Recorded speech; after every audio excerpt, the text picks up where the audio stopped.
बहुत से चुनाव क्षेत्रों से मुस्लिम और दलित वोटर्स को वोटर लिस्ट से निकाल दिया गया है।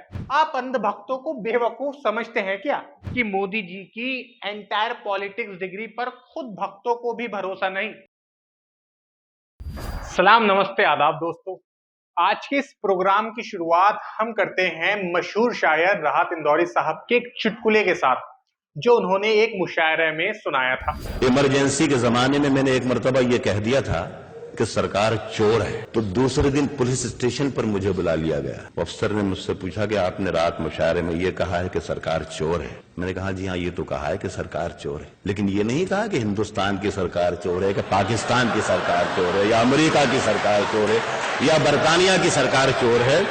तो वो अफसर ने मुझे देख के अफसर मुस्कुराया और कहा कि अच्छा, आप हमें बेवकूफ भी समझते हैं, क्या हमें मालूम नहीं कि सरकार कहां की चोर है? दोस्तों, आप कहेंगे कि राजनीति के सीरियस प्रोग्राम करने वाले आज एक चुटकुला क्यों सुना रहे हैं।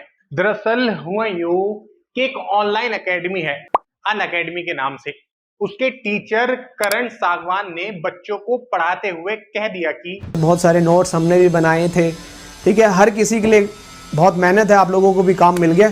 लेकिन एक चीज याद रखना, अगली बार जब भी अपना वोट दो, किसी पढ़े लिखे इंसान को अपना वोट देना, ताकि ये सब कुछ दोबारा जीवन में ना झेलना पड़े, ठीक है। चलो। बस फिर क्या था, भाजपा को लग गई मिर्ची, उसकी आईटी सेल हो गई स्टार्ट। आरोप है कि अनअकैडमी गवर्निंग बॉडी पर दबाव बनाया गया। नतीजे में टीचर करण सागवान साहब कर दिए गए फायर्ड, यानी उन्हें नौकरी से निकाल दिया गया। मैनेजमेंट ने ट्विटर पर किए जा रहे कमेंट्स को मुद्दा बनाते हुए ये कहकर टीचर को बर्खास्त किया कि करण सागवान ने कोड ऑफ एथिक्स को वायलेट किया, यानी नौकरी के नैतिक मापदंडों का उल्लंघन किया। अब आप जान लीजिए कि ऐसी कोई भी आलोचना जिसे भक्त सरकार की आलोचना मान ले, आप नहीं कर सकते।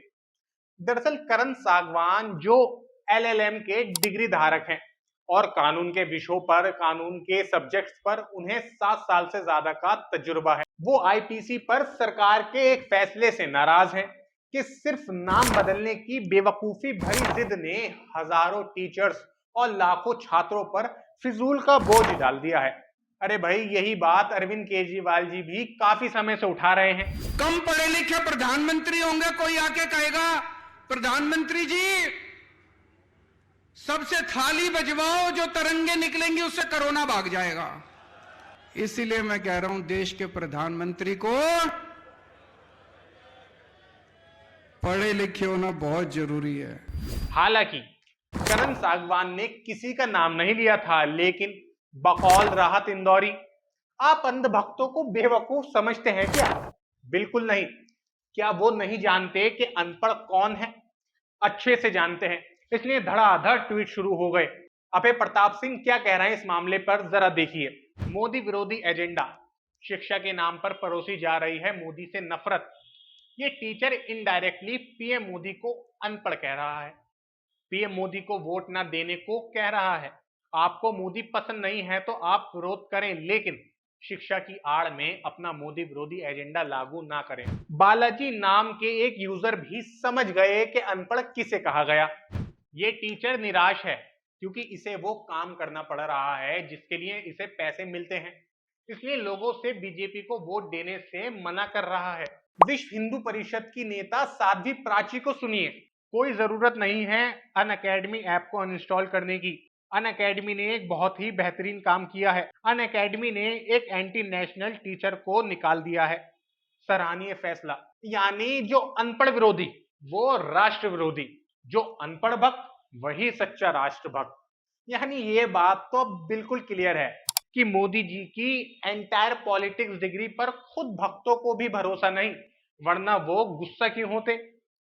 इसके अलावा एक और बड़ा मामला इन दिनों गरमाया हुआ है, और वो ये है कि अशोका यूनिवर्सिटी के प्रोफेसर सब्यसाची का, जिन्होंने पिछले दिनों एक रिसर्च पेपर निकाला जिसमें साबित किया गया है कि बहुत से चुनाव क्षेत्रों से मुस्लिम और दलित वोटर्स को वोटर लिस्ट से निकाल दिया गया है। इस पर प्रोफेसर सब्यसाची दास को रिजाइन करने पर मजबूर कर दिया गया। इस इशू पर कुछ दिन पहले रवीश कुमार जी ने एक बहुत ही शानदार रिपोर्ट की है। दोस्तों, असहमति कोई नई चीज नहीं है। इख्तिलाफ का इतिहास उतना ही पुराना है जितना इंसान। सवाल हमेशा से ही उठाए जाते रहे हैं। हर मैदान में इंसान ने जो भी तरक्की की है वो सवाल उठाने का ही नतीजा है।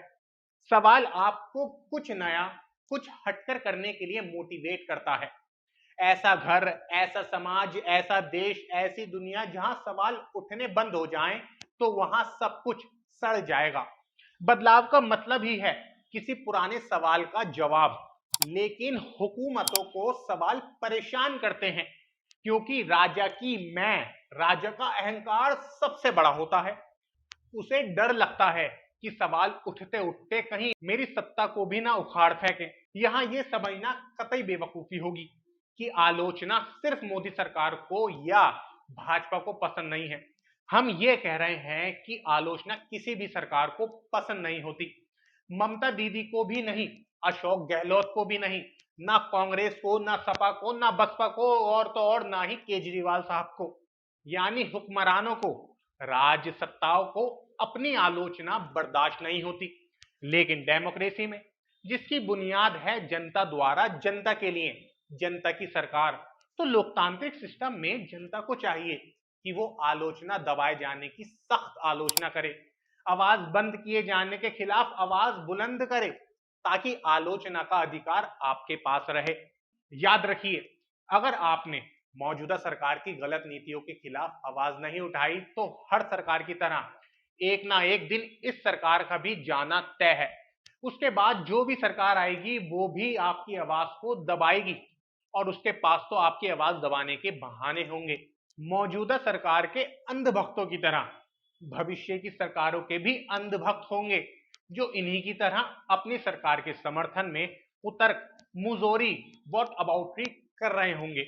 इसलिए आज और अभी से आपको आवाज दबाने वाली हर आवाज को दबाना ही होगा।